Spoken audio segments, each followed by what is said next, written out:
ನಮಸ್ಕಾರ. ಇವತ್ತು ಈ ಕರಾರು ವಿಷಯದಲ್ಲಿ, ಕಾಂಟ್ರಾಕ್ಟ್ ವಿಷಯದಲ್ಲಿ ಎರಡನೆಯ ಘಟಕಕ್ಕೆ ಇವತ್ತು ನಾವು ಕಾಲಿಡ್ತಾ ಇದ್ದೀವಿ. ಇದರಲ್ಲಿ ಮೊದಲನೇ ವಿಷಯ ಬಂದು ಕೆಪಾಸಿಟಿ ಟು ಕಾಂಟ್ರಾಕ್ಟ್ ಅಂತ ಹೇಳ್ತೀವಿ, ಅಥವಾ ಕರಾರು ಮಾಡಲು ಸಾಮರ್ಥ್ಯ ಅಂಥೇಳಿ. ಕರಾರು, ಈ ಒಪ್ಪಂದ ಅನ್ನೋದನ್ನು ನಾವು ಕರಾರು ಅಂತ ಹೇಳ್ಬೋದು. ಕರಾರು ಮಾಡಲು ಏನು ಸಾಮರ್ಥ್ಯ ಇರಬೇಕು, ಯಾರು ಕರಾರು ಮಾಡಲಿಕ್ಕೆ ಕಾನೂನಾತ್ಮಕವಾಗಿ ಯೋಗ್ಯರು, ಅಥವಾ ಯಾರು ಕರಾರನ್ನು ಮಾಡಿಕೊಂಡ್ರೆ ಅದು ಕಾನೂನಿನ ಮನ್ನಣೆಯನ್ನು ಪಡೆಯೋದಿಲ್ಲ ಅಂತಕ್ಕಂಥ ಒಂದು ವಿಷಯದ ಮೇಲೆ ನಾನು ಇವತ್ತು ಚರ್ಚೆ ಮಾಡ್ತಾ ಇದ್ದೀನಿ. ಇದರಲ್ಲಿ ನಾನು I will be discussing 3 important sections: section 10, Section 11, Section 12 of the Indian Contract Act I am discussing. ಈ ಸೆಕ್ಷನ್ಗಳನ್ನು ಇವತ್ತು ನಾನು ನಿಮ್ಮ ಮುಂದೆ ತರ್ತಾ ಇದ್ದೀನಿ. ಇಲ್ಲಿ ನಿಮಗೆ ಪ್ರಶ್ನೆ ಬರೋದೇ ಇದ್ರ ಮೇಲೆ, ಏನು ಕಾಂಟ್ರಾಕ್ಟ್ ಯಾರು ಮಾಡ್ಕೋಬೋದು ಅನ್ನೋ ಪ್ರಶ್ನೆ ಕೇಳ್ತಾರೆ. ಅದರಲ್ಲಿ ಅತಿ ಮುಖ್ಯವಾಗಿ ಭಾರತದಲ್ಲಿ ಒಂದು ಸಮಸ್ಯೆ ಏನಾಗಿತ್ತು ಅಂತಂದರೆ, ಈ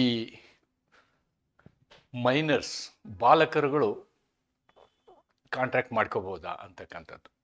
ಅದು ಒಂದು, ಆ ವಿಷಯದಲ್ಲಿ ಸಾಕಷ್ಟು ಫಾರ್ ಮತ್ತು ಅಗೇನೆಸ್ಟ್ ತೀರ್ಪುಗಳನ್ನ ನಾವು ಹಿಂದೆ ನೋಡಿದ್ದೀವಿ. ಅದರ ಮೇಲೂ ಕೂಡ ಅನೇಕ ಸಲ ಪ್ರಶ್ನೆ ಬಂದಿರೋದನ್ನು ನಾನು ಗಮನಿಸಿದ್ದೀನಿ. That is what I have actually seen. ಅದಕ್ಕೆ ನಾನು ನಿಮ್ಮ ಕ್ವಶನ್ ಪೇಪರ್ಸ್ನ ಇಲ್ಲಿ ನಿಮ್ಮ ಮುಂದೆ ತರ್ತಾ ಇದ್ದೀನಿ. ಈ ಕ್ವಶನ್ ಪೇಪರ್ನ ನೀವು ಒಂದ್ಸಲ ಗಮನಿಸಿದರೆ, ಅಥವಾ ಕೊನೆಗೆ ಮತ್ತೆ ನಾನು ಇದನ್ನು ಚರ್ಚೆ ಮಾಡ್ತೇನೆ. I will discuss this. See, the first question you see, who are competent to contract? Explain the principle laid down in the case of Mohari Bibi versus ಧರ್ಮದಾಸ್ ಅಂತಕ್ಕಂಥ ಪ್ರಶ್ನೆ. ಒಡಂಬಡಿಕೆ ಮಾಡಿಕೊಳ್ಳಲು ಅರ್ಹತೆ ಉಳ್ಳವರು ಯಾರು? ಒಡಂಬಡಿಕೆ, ಕರಾರು ಅನ್ನುವಂಥ ಶಬ್ದಕ್ಕೆ ಪ್ರಶ್ನೆ ಪತ್ರಿಕೆಯಲ್ಲಿ ಒಡಂಬಡಿಕೆ ಅಂತಕ್ಕಂಥ ಶಬ್ದವನ್ನು ಉಪಯೋಗಿಸಿದ್ದಾರೆ. We have to see this also. ಒಡಂಬಡಿಕೆ, ಒಡಂಬಡಿಕೆ ಅಂದರೆ ಕರಾರು. Discuss the legal effects of minor's contract. ನೋಡಿ, ಒಬ್ಬ ಅಪ್ರಾಪ್ತ ವ್ಯಕ್ತಿಯ, ಮೈನರ್ ಅಂದರೆ ಅಪ್ರಾಪ್ತ ವ್ಯಕ್ತಿಯ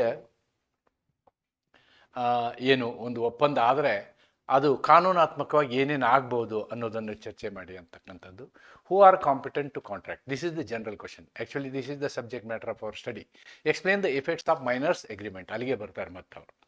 explain the provisions relating to capacity to contract. ಈ ರೀತಿ ನೋಡಿ, a minor falsely representing that he is a major purchases some goods on credit. B files, the minor files suit to recover the price of him. So this is another situation. Especially there is one case, this is a very important case, Khan Gul case ಅಂತ ಹೇಳ್ತಾರೆ ಇದಕ್ಕೆ, Khan Gul case.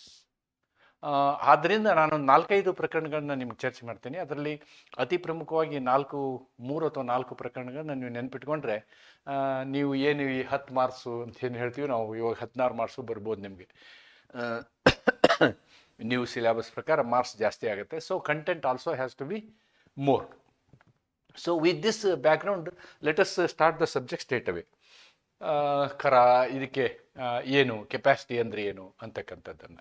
Capacity to contract means a legal ability. ಹೇಳಿದ್ನಲ್ವ ನಾನು, ಕಾನೂನಾತ್ಮಕವಾಗಿ ನಿಮ್ಗೆ ಯೋಗ್ಯತೆ ಇರಬೇಕು, ಅರ್ಹತೆ ಇರಬೇಕು, of a person to enter into a valid agreement. A valid agreement is contract. A valid agreement is contract. Under the Indian contract act 1872, only persons competent to contract can make legally enforceable contracts. ನೋಡಿ, section 10 ಬರುತ್ತೆ, ನಾನು section 10 ಮುಂದೆ ಹೇಳ್ತೀನಿ. ಕೇವಲ ಏನು ಯಾರು ಮಾಡ್ಬೋದು? Capacity to contract ಇದ್ದವ್ರು ಮಾತ್ರ ಕಾಂಟ್ರಾಕ್ಟ್ ಮಾಡ್ಕೋಬೋದು, ಬೇರೆದವ್ರು ಮಾಡೋಕ್ಕಾಗಲ್ಲ ಅಂತ.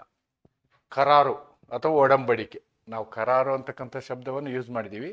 ಈ ಒಪ್ಪಂದದ ಬದಲು ಕರಾರು ಮಾಡಲು ಸಾಮರ್ಥ್ಯ ಎಂದರೆ ಒಬ್ಬ ವ್ಯಕ್ತಿ ಕಾನೂನುಬದ್ಧವಾಗಿ ಮಾನ್ಯ ಆಗುವ ಒಪ್ಪಂದಕ್ಕೆ ಪ್ರವೇಶಿಸಲು ಹೊಂದಿರುವ ಅರ್ಹತೆ. ಭಾರತೀಯ ಒಪ್ಪಂದ ಅಥವಾ ಕರಾರು ಕಾಯ್ದೆ ಪ್ರಕಾರ ಸಾಮರ್ಥ್ಯ ಹೊಂದಿರುವವರೇ ಕಾನೂನುಬದ್ಧವಾಗಿ ಜಾರಿಗೊಳಿಸಬಹುದಾದ ಒಪ್ಪಂದವನ್ನು ಮಾಡಿಕೊಳ್ಳಬಹುದು. ಅದನ್ನು ನಾವು ಸೆಕ್ಷನ್ 10 ನೋಡ್ತೀವಿ. We are going to see it in section 10 also. I have is competent to contract. Actually section 10 ಏನು ಹೇಳುತ್ತೆ ಅಂತಂದರೆ, ಏನು ಕಾಂಟ್ರಾಕ್ಟ್ ಅಂದರೆ ಏನು ಅನ್ನೋದನ್ನು ಹೇಳುತ್ತೆ. ನೋಡಿ, what agreements are contracts? All agreements are not contracts. All agreements are not contracts. All agreements are contracts if they are made by so many characteristics, conditions ಏನಿದ್ರೆ ಮಾತ್ರ ಅವು ಕಾಂಟ್ರಾಕ್ಟ್. ಎಲ್ಲ ಒಪ್ಪಂದಗಳು ಕರಾರುಗಳಲ್ಲ. ಯಾವ ಒಪ್ಪಂದಗಳು ಕರಾರು ಅಂತಂದರೆ ಅವು ಫ್ರೀ ಕನ್ಸೆಂಟ್ನಿಂದ ಕೂಡಿರಬೇಕು, ಮುಕ್ತ ಮನಸ್ಸಿನಿಂದ ಕೂಡಿರಬೇಕು. ಆಮೇಲೆ ಅವರು ಕರಾರನ್ನು ಮಾಡಿಕೊಳ್ಳಲಿಕ್ಕೆ ಯೋಗ್ಯರಾಗಿರಬೇಕು ಮತ್ತು ಮಾಡಿದ ಕರಾರಿನ ಉದ್ದೇಶ ಕಾನೂನಾತ್ಮಕವಾಗಿರಬೇಕು. ಆಮೇಲೆ ಅವರಿಗೆ ಕಾನೂನಾತ್ಮಕ ಉದ್ದೇಶ ಹೊಂದಿರಬೇಕು ಮತ್ತು ಪ್ರತಿಫಲ ಕೂಡ ಕಾನೂನಾತ್ಮಕವಾಗಿರ್ಬೇಕು. ಇದನ್ನು ಕಲ್ತಿದ್ದೀವಿ ನಾವು. And are not hereby expressly declared to be void. ಮತ್ತು ಅವನ್ನ ಆಲ್ರೆಡಿ ವಾಯ್ಡ್ ಅಂಥೇಳಿ ಡಿಕ್ಲೇರ್ ಮಾಡಿರಬಾರ್ದು. ಅಂಥವು ಕರಾರು. ಅದರಲ್ಲಿ ಒಂದು ಪ್ರಮುಖ ಗುಣ ಅಂದರೆ ಕಾಂಪಿಟೆಂಟ್ ಟು ಕಾಂಟ್ರಾಕ್ಟ್. ಹಂಗಾರೆ ಕಾಂಪಿಟೆಂಟ್ ಟು ಕಾಂಟ್ರಾಕ್ಟ್ ಯಾರು? ಎಲ್ಲ ಒಪ್ಪಂದಗಳು ಕರಾರುಗಳಾಗುತ್ತವೆ.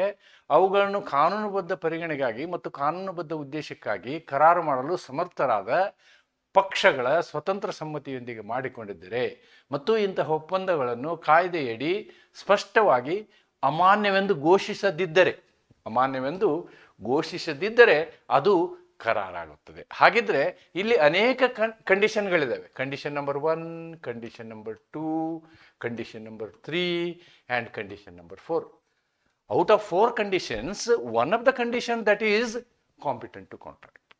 ಅಂದರೆ ಕರಾರು ಮಾಡಲು ಸಾಮರ್ಥ್ಯ ಇರಬೇಕು ಅನ್ನೋದು. ಹಾಗಿದ್ರೆ ಕರಾರು ಮಾಡಲು ಸಾಮರ್ಥ್ಯ ಇರಬೇಕು ಅಂತಂದರೆ ಯಾರಿಗೆ ಸಾಮರ್ಥ್ಯ ಇದೆ, ಕರಾರು ಮಾಡಲು ಸಾಮರ್ಥ್ಯ ಯಾರಿಗಿದೆ ಅನ್ನೋದನ್ನು ನಾವು ಸೆಕ್ಷನ್ 11ನಲ್ಲಿ ನೋಡ್ತೀವಿ. We are going to see it in section 11. A person is competent to contract. ನೋಡಿ, ಅಲ್ಲಿಯೂ ಕಾಂಪಿಟೆಂಟ್ ಟು ಕಾಂಟ್ರಾಕ್ಟ್ ಅನ್ನೋ ಶಬ್ದನೇ ಇದೆ. ಕಾಂಪಿಟೆಂಟ್ ಯಾರು ಕಾಂಪಿಟೆಂಟ್ ಅನ್ನೋದನ್ನು ಸೆಕ್ಷನ್ 11ನಲ್ಲಿ ಹೇಳಿದ್ದೀವಿ. ಸೆಕ್ಷನ್ 11 ಏನು ಹೇಳುತ್ತೆ? A person, here a person, ನೋಡಿ, this person may be person in fact, person in fact or legal person. ನೋಡಿ, ಇಲ್ಲಿ ಪರ್ಸನ್ ಅಂತಕ್ಕಂಥ ಶಬ್ದವನ್ನು ನೀವು ಏನು ಅರ್ಥ ಮಾಡ್ಕೋಬೇಕು ಅಂತಂದರೆ, ನಾನು ಫಸ್ಟ್ ಕಾನೂನಿನ ಪಾಠವನ್ನು ಮಾಡಬೇಕಾದ್ರೆ ನಾನು ಇದನ್ನು ಹೇಳ್ತೀನಿ. ಪರ್ಸನ್ ಅಂತಕ್ಕಂಥ ಶಬ್ದ it is A wider concept. A person will be a person also, a woman also, a infant also, a child also, a company also, a union also, a association also, group of people also. In legal parlance, ಇವರೆಲ್ಲರೂ ಕಂಪನಿನೇ, ಪರ್ಸನ್ನೇ. A person is competent to contract if he is of the age of majority. He is of the age of majority. ಭಾರತದಲ್ಲಿ majority ಅಂದರೆ 18 ವರ್ಷ. ಆದರೆ ಇಲ್ಲೇನಾದ್ರು court order ಗಾರ್ಡಿಯನ್ನು fix ಆಗಿದ್ರು ಅಂತಂದರೆ ಅದಕ್ಕೆ 21 ವರ್ಷ ಅಂತ ಕಂಡೀಷನ್ ತಗೊಂಡಾರೆ. He is of sound mind. ಅವನು ಹೇಗಿರಬೇಕು? He should not be lunatic. He is of sound mind at the time of making contract. ಒಪ್ಪಂದವನ್ನು ಮಾಡಿಕೊಳ್ಬೇಕಾದ್ರೆ ಅಥವಾ ಕರಾರನ್ನು ಮಾಡಿಕೊಳ್ಬೇಕಾದ್ರೆ ಅವನು ಸದೃಢ ಮನಸ್ಸಿನವನಾಗಿರಬೇಕು. He is not disqualified by law. ಕಾನೂನಿನಿಂದ ಅವನು ಅನರ್ಹತೆಯನ್ನು ಹೊಂದಿರಬಾರ್ದು. To which he is subject. ಭಾರತದ ವ್ಯಕ್ತಿಯಾಗಿದ್ದರೆ ಭಾರತದ ಕಾನೂನಿನ ಪ್ರಕಾರ ಅವನು ಕರಾರು ಮಾಡಲು ಅನರ್ಹ ಎಂದು ಘೋಷಣೆಯಾಗಿರಬಾರದು. ಈ 3 ಕಂಡೀಷನ್ನನ್ನು ಫುಲ್ಫಿಲ್ ಮಾಡಿದರೆ ಕಾಂಟ್ರಾಕ್ಟ್ ಮಾಡ್ಕೋಬಹುದು ಅನ್ನೋದನ್ನು ನಾವು ಸೆಕ್ಷನ್ 11ನಲ್ಲಿ ಹೇಳ್ತೀವಿ. I am talking only with respect to section 11. 11ರ ಸೆಕ್ಷನ್ ಪ್ರಕಾರ ಪ್ರಾಪ್ತ ವಯಸ್ಕನಾಗಿರಬೇಕು. ಭಾರತದಲ್ಲಿ 18 ವರ್ಷಕ್ಕಿಂತ ಅವನು ದೊಡ್ಡವನಿರಬೇಕು, ಅಥವಾ ಅವನು ಯಾರಾದರೂ ಪಾಲಕನಡಿಯಲ್ಲಿದ್ದರೆ 21 ವರ್ಷ ಆಗಿರಬೇಕು. ಒಪ್ಪಂದ ಮಾಡುವ ಸಮಯದಲ್ಲಿ ಸಮ ಮನಸ್ಸಿನವನಾಗಿರಬೇಕು. ಅನ್ವಯವಾಗುವ ಯಾವುದೇ ಕಾನೂನಿನಿಂದ ಅನರ್ಹನಾಗಿರಬಾರದು. ಫಾರ್ ಎಕ್ಸಾಂಪಲ್, ಸೋಡ್ ಚೀಟಿ ತಗೊಂಡಾನ ಅಂತ ಹೇಳ್ತಾರೆ. He is declared insolvent. ಅವನಿಗೆ ಕಾಂಟ್ರಾಕ್ಟ್ ಮಾಡಕ್ಕೆ ಬರಲ್ಲ. Declared insolvent, he cannot contract. ದಿವಾಳಿ ಚೀಟಿ ಪಡೆದವ, ಅವನು ಕಾಂಟ್ರಾಕ್ಟ್ ಮಾಡೋಕ್ಕಾಗಲ್ಲ. He cannot contract. So that is the third condition. ಈ 3 ಕಂಡೀಷನ್ಗಳಲ್ಲಿ ಸೆಕ್ಷನ್ 11 ಹೇಳೋದು ಇದನ್ನು. ಈ ವ್ಯಕ್ತಿಗಳಿಗೆ ಕಾಂಟ್ರಾಕ್ಟ್ ಮಾಡಲಿಕ್ಕೆ ಅವರು ಅರ್ಹತೆಯನ್ನು ಹೊಂದಿರುವುದಿಲ್ಲ. ಮೈನರ್ಸ್, ಅಪ್ರಾಪ್ತ ವಯಸ್ಸಿನವರಿಗೆ ಸಾಧ್ಯತೆ ಇಲ್ಲ. ಹೀಗೆ ಪ್ರಾಪ್ತ ವಯಸ್ಸಿನವರು ಮಾತ್ರ ಮಾಡ್ಬೋದು, ಪ್ರಾಪ್ತ ವಯಸ್ಸಿನವರು ಮಾತ್ರ ಮಾಡ್ಬೋದು. ಭಾರತದಲ್ಲಿ 18 ವರ್ಷ ಪ್ರಾಪ್ತ ವಯಸ್ಸು. ನೋಡಿ, ಒಂದು ಪ್ರಶ್ನೆ ಬರ್ತದೆ ಇವತ್ತಿನ ಕಾಲದಲ್ಲಿ, especially in this era, there is every stage where we are entering into contract. ಹಾಗಾಗಿ so this also we have to think very seriously, right? So ನಾವು ಪರ್ಸನ್ಸ್ ನಾಟ್ ಟು ಕಾಂಪಿಟೆಂಟ್ ಯಾರು ಅನ್ನೋದನ್ನು ಡೀಟೇಲ್ ಆಗಿ ನೋಡೋಣ. ನಾವು we will just see it in detail, ವಿವರವಾಗಿ ಯಾರ್ಯಾರು ಅಂತಕ್ಕಂಥದ್ದು. ಮೊದಲನೇದು ಅಪ್ರಾಪ್ತ ವಯಸ್ಕರು, ಮೈನರ್ಸ್, ಅಪ್ರಾಪ್ತ ವಯಸ್ಕರು. ನೋಡಿ, a minors contract is void ab ಇನಿಷಿಯೋ ಅಂತ ಹೇಳ್ತಾರೆ. Void ab ಇನಿಷಿಯೋ, void ab initio, cannot ratify the agreement on attaining majority, but can be a beneficiary under a contract. ನೋಡಿ, ಅಪ್ರಾಪ್ತ ವಯಸ್ಸಿನವರು ಅಕಸ್ಮಾತ್ ಕರಾರನ್ನು ಮಾಡಿಕೊಂಡ್ರೆ ಅದು ಕರಾರೇ ಅಲ್ಲ. It is not contract at all. Therefore void ab initio, ಮೊದಲಿನಿಂದಲೂ, ಪ್ರಾರಂಭದಿಂದಲೂ, ಅದು ಕರಾರು ಸೈನ್ ಆದ ದಿನದಿಂದಲೂ ಕಾನೂನು ಅದನ್ನು ಕರಾರು ಎಂದು ಮನ್ನಿಸುವುದಿಲ್ಲ ಅನ್ನುವುದನ್ನು ನಾವು ಈ ಪ್ರಕರಣದಲ್ಲಿ ನೋಡಿದ್ದೀವಿ. ಮೊಹರಿ ಬಿಬಿ ವರ್ಸಸ್ ಧರ್ಮದಾಸ್ ಘೋಷ್ ಅಂತಕ್ಕಂಥ ಪ್ರಕರಣ. ಈ ಪ್ರಕರಣ ಬಹಳ ಇಂಪಾರ್ಟೆಂಟ್ ಪ್ರಕರಣ. ಈ ಪ್ರಕರಣದ ಹೆಸರು ಹೇಳಿಕೊಂಡೇ ಪ್ರಶ್ನೆ ಕೇಳುವಂಥ ಚಾನ್ಸ್ ಇರುತ್ತದೆ. ಈ ಪ್ರಕರಣವನ್ನು ಡೀಟೇಲ್ ಆಗಿ ನಾನು ಚರ್ಚೆ ಮಾಡ್ತೀನಿ. ಇಲ್ಲಿ ಮೈನರಿಗೆ ಕರಾರು ಮಾಡಿಕೊಳ್ಳಿಕ್ಕೆ ಅವಕಾಶ ಇಲ್ಲ. ಅವರು ಮಾಡಿಕೊಂಡ್ರೆ ಅದು ಪ್ರಾರಂಭದಿಂದಲೇ ಏನು ಅನರ್ಹತೆ ಆಗುತ್ತೆ ಅಂತಕ್ಕಂಥದ್ದು this is our first principle. ಆದರೆ ಕುರ್ರಾ ಸುಬ್ಬರಾವ್ ಪ್ರಕರಣ ಬರುತ್ತೆ. ಇಲ್ಲೇನೆಂದರೆ, ಅಕಸ್ಮಾತ್ ಯಾವುದೇ ಕರಾರಿನಲ್ಲಿ ಮೈನರ್ಗೆ ಬೆನಿಫಿಟ್ ಆಗುತ್ತೋ ಅಂದರೆ, ಮೈನರ್ಗೆ ಅನುಕೂಲ ಆಗೋದು, ಅಪ್ರಾಪ್ತ ವಯಸ್ಸಿನಿಗೆ ಅದರಿಂದ ಲಾಭ ಸಿಗುತ್ತೆ, ಅನುಕೂಲ ಆಗುತ್ತೆ ಅಂತಂದರೆ that is permitted, that is permitted. Okay. ಆಮೇಲೆ ಮೈನರ್ ಇದ್ದವನು ಆ ಮೈನರ್ ಅನ್ನುವಂತಹ ಒಂದು ಗುಣಧರ್ಮವಾದ ದುರುಪಯೋಗವನ್ನು ಮಾಡಿಕೊಂಡ್ರೆ ಕಾನೂನು ಅದಕ್ಕೆ ಒಪ್ಪೋದಿಲ್ಲ. ಅದು Khan Gul case, that is Khan Gul's case. ಏನು? Doctrine of restitution. ಈ property in possession of minor. ಅಕಸ್ಮಾತು ಅವನು ಕರಾರು ಮಾಡಿಕೊಂಡು ಅದರ ಪ್ರತಿಫಲ ಅವನ ಹತ್ರ ಇನ್ನೂ ಇತ್ತು ಅಂತ ಇಟ್ಕೊಳ್ಳಿ. ಆ ಪ್ರತಿಫಲ ಅವನ ಹತ್ರ ಇದ್ದರೆ ಅದು ಕರಾರ ಅಲ್ಲ ಅಂಥೇಳಿ ಅದನ್ನು ವಸೂಲು ಮಾಡಿಕೊಳ್ಳಿಕ್ಕೆ ಪ್ರಯತ್ನ ಮಾಡ್ಬೋದು ಅನ್ನೋದನ್ನು ನಾವಿಲ್ಲಿ ನೋಡ್ತೀವಿ. ಹಾಗಾದರೆ ಮೈನರ್ ವಿಷಯದಲ್ಲಿ ಏನು? ಸಾಮಾನ್ಯವಾಗಿ ಮೈನರ್ ವಿಷಯದಲ್ಲಿ ಕರಾರು ಕಾನೂನಾತ್ಮಕವಾಗಿರೋದಿಲ್ಲ. ಆದರೆ ಮೈನರ್ ಅಪ್ರಾಪ್ತನಿಗೆ ಅನುಕೂಲವಾಗುವಂತಹದ್ದಿದ್ದರೆ, ಫಾರ್ ಎಕ್ಸಾಂಪಲ್ ನಾವು ಪಾರ್ಟ್ನರ್ಶಿಪ್ ಫರ್ಮಲ್ಲಿ ಅವನ್ನ ಏನು ಮಾಡ್ತೀವಿ, ಪಾರ್ಟ್ನರ್ ಮಾಡ್ಕೊತೀವಿ, ಲಾಭಕ್ಕೆ ಮಾತ್ರ, ಜವಾಬ್ದಾರಿಗಿಲ್ಲ. ಹಾಗೆ it can be done. A minor can be an agent also, that is also there. So ಆ ರೀತಿ ಅವನಿಗೆ ಲಾಭ ಆಗುವಂಥ ಯಾವುದೇ ಕಾಂಟ್ರಾಕ್ಟ್ ಕರಾರ್ ಇದೆಯಲ್ಲ, that is legally okay. But ಅವನಿಗೆ ಜವಾಬ್ದಾರಿ ಬರಬಾರ್ದು ಅಂತಕ್ಕಂಥದ್ದನ್ನು ಇಲ್ಲಿ ಕಾನೂನು ಹೇಳುತ್ತೆ. Doctrine of restitution. ಒಂದು ವೇಳೆ ಮೋಸ ಮಾಡಿ ಅವನು ಚಾಲೂ ಇರ್ತಾನೆ, ಭಾಳ ಹುಡುಗ, 18 ವರ್ಷದ ಒಳಗಿರ್ತಾನೆ, 18, 16 ವರ್ಷ, 17 ವರ್ಷ, 17.5 ವರ್ಷ ಆಗಿರ್ತಾನೆ, ಅವನಿಗೆ ಜಗತ್ತೆಲ್ಲ ಗೊತ್ತಿರುತ್ತೆ. ಅವನು ಮೋಸ ಮಾಡ್ತಾನೆ, ಯಾಮಾರಿಸ್ತಾನೆ, ವ್ಯಾಪಾರಸ್ಥನ ಯಾಮಾರಿಸಿ ಏನೋ ವ್ಯವಹಾರ ಮಾಡ್ತಾನೆ. ಮಾಡಿದಾಗ ಅದರಿಂದ ಬಂದ ಪ್ರತಿಫಲ ಅವನ ಹತ್ರ ಇತ್ತಂದ್ರೆ ಅದನ್ನು ವಸೂಲು ಮಾಡ್ಕೋಬೋದು. That is called concept of restitution ಅಂತ ಹೇಳ್ತೀವಿ ನಾವು. ಇವನ್ನೆಲ್ಲ ಕಲಿತೀವಿ ನೀವು, ರೆಸ್ಟಿಟ್ಯೂಷನ್ ಅಂದರೆ ಏನು ಅಂತೇಳಿ. ಇಲ್ಲಿ ಆ ಶಬ್ದ ಅನಿವಾರ್ಯ ಬರ್ತದೆ, ಮೊದಲೇ ಬರ್ತದೆ. That we will discuss later. ಅದನ್ನು ವಾಪಸ್ ಪಡ್ಕೊಳ್ಬಹುದು ಅಂತಕ್ಕಂಥ ಏನು ಮೈನರಿಗೆ ಸಂಬಂಧಪಟ್ಟಂಥ ವಿಷಯ. ಈ ಎಲ್ಲ 3 ಪ್ರಕರಣಗಳನ್ನು ನಾನು ಡೀಟೇಲ್ ಆಗಿ ಚರ್ಚೆ ಮಾಡ್ತೀನಿ. Then the second thing, person of unsound mind. ಇದು ಸೆಕ್ಷನ್ 12 ಬರುತ್ತೆ ನೋಡಿ. ಸೆಕ್ಷನ್ 10, ಸೆಕ್ಷನ್ 11, ಸೆಕ್ಷನ್ 12 ನೀವು ರೆಫರ್ ಮಾಡಬೇಕಾಗತ್ತೆ ಈ ಪ್ರಶ್ನೆ ಉತ್ತರ ಬರೀಬೇಕಾದ್ರೆ. ಸೆಕ್ಷನ್ 12 ಏನು ಹೇಳುತ್ತೆ ಅಂತಂದರೆ, a person is of sound mind if he can understand the contract and make rational judgment regarding the effects includes idiots, lunatics, intoxicated persons if unsound at the time of contract. ಅದಕ್ಕಿಂತ ಮೊದಲು ಇಲ್ಲಿ ಒಂದು ವಿಷಯವನ್ನು ಹೇಳೋದು ಮರ್ತೆ ನಾನು. ಈ ವಿಷಯದಲ್ಲಿ ನೋಡಿ. ಯಾಕೆ ಮೈನರ್ಗೆ ಕಾಂಟ್ರಾಕ್ಟ್ ಮಾಡಲಿಕ್ಕೆ ಅವಕಾಶ ಇಲ್ಲ ಅಂತಂದರೆ, ಯಾರು ಅಪ್ರಾಪ್ತ ವಯಸ್ಕನಾಗಿರ್ತಾನೋ ಅವನು ಯಾವುದೇ ಒಂದು ಒಪ್ಪಂದವನ್ನು ಸಹಿ ಮಾಡಬೇಕಾದ್ರೆ ಅದರ ಆಗು ಹೋಗುಗಳ ಪರಿಕಲ್ಪನೆ ಅವನಿಗೆ ಇರುವುದಿಲ್ಲ. he is not knowing what he is going to suffer. Therefore, Indian contract law has given protection under section 11 that minor cannot enter into a contract. Even somebody wants to enter into a contract with minor, he is taking the risk on his own. Law will not help him for the loss anything that is happened because of the contract with the minor. ಅಂದರೆ ಒಬ್ಬ ಅಪ್ರಾಪ್ತ ವಯಸ್ಕನನ್ನ ರಕ್ಷಣೆ ಮಾಡುವ ಉದ್ದೇಶದಿಂದ ಈ ಕರಾರು ಕಾನೂನಿನ ಕಲಂ 11 ಇದೆ ಅನ್ನೋದನ್ನು ನಾವು ಅರ್ಥ ಮಾಡ್ಕೋಬೇಕು. ಇವೆಲ್ಲವನ್ನು ನೋಡಿದಾಗ ನಿಮ್ಗೆ ಆ ರೀತಿಯಾದಂತಹ ಒಂದು ಪರಿಕಲ್ಪನೆ ಬರ್ತದೆ ಅಂದ್ಕೊಳ್ತೀವಿ. ಹಾಗೆಯೇ ಸೆಕ್ಷನ್ 12 ಏನು ಅಂತಂದರೆ, a person is of sound mind if you can understand contract and make rash. ನೋಡಿ, ಒಬ್ಬ ವ್ಯಕ್ತಿ ಅವನು ಸದೃಢವಾದಂಥ ಮನಸ್ಸನ್ನು ಹೊಂದಿದ್ದಾನೆ, ಸಮಾನ ಮನಸ್ಸಿನವನು ಆಗಿದ್ದಾನೆ ಅಂಥೇಳಿ ನಾವು ಯಾವಾಗ ಹೇಳ್ತೀವಿ ಅಂದರೆ, ಅವನಿಗೆ ಆ ಒಂದು ಒಪ್ಪಂದವನ್ನು ಸಹಿ ಮಾಡುವಾಗ ಅದಕ್ಕೆ ಆಗು ಹೋಗುಗಳ ವಿಚಾರವನ್ನು ಗ್ರಹಿಸುವ ಮತ್ತು ಅದರ ಪರಿಣಾಮಗಳ ಮಹತ್ವವನ್ನು ತಿಳಿದುಕೊಳ್ಳುವ ಜ್ಞಾನ ಅವನಲ್ಲಿ ಇದ್ರೆ ನಾವು ಅವನಿಗೆ ಏನಂತೀವಿ? ಸೌಂಡ್ ಮೈಂಡ್ ಅಂತೀವಿ.